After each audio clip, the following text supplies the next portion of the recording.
The descent of the Quran was a shifting spectrum of experience, varying in intensity, physical toll, and celestial proximity over the course of 23 years. To understand this process, the scholar Ibn al-Qayyim identified a highly structured, escalating progression of 8 distinct ranks of revelation. This chart illustrates the 8 tiers, ascending from subtle internal experiences at the base to unmediated cosmic interactions. Transferring infinite knowledge into a finite heart created immense friction.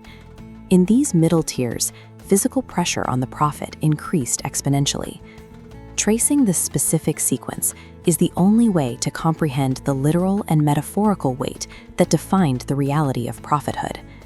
The sequence begins with the true dream.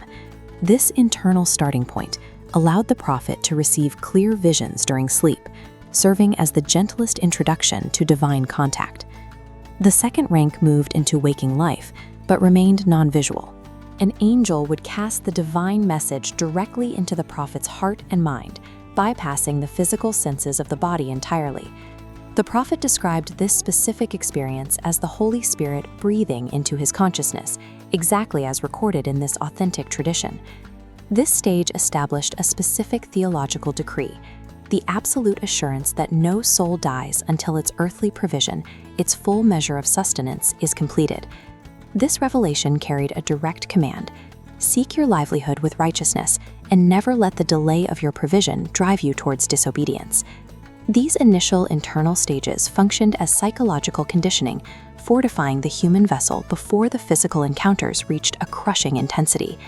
At the third rank, the experience materialized in the external world. The angel of revelation would take the form of a human man to deliver the message.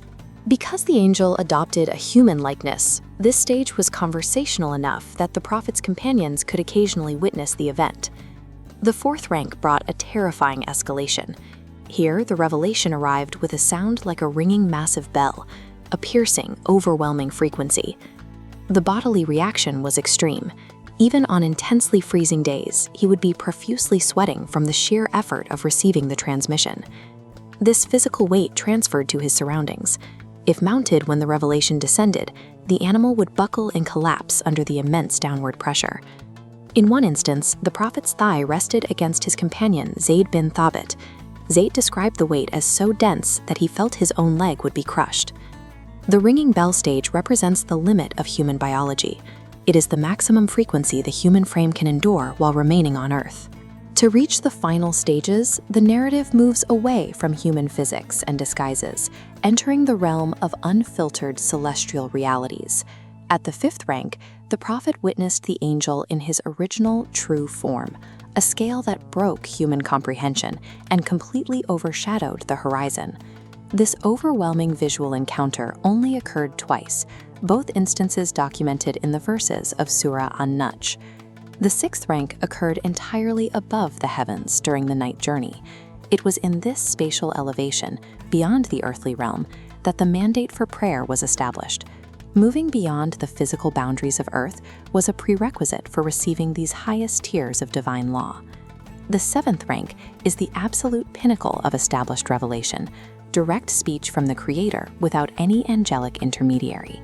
This rank is anchored historically by the experience of the prophet Moses, who similarly received direct divine communication.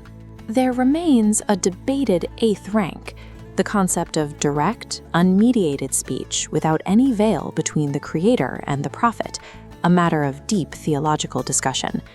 This 8-tier sequence defines Wahy as a rigorous evolutionary journey, one that began with the quiet intimacy of earthly dreams and climbed until it reached the ultimate apex of divine communion.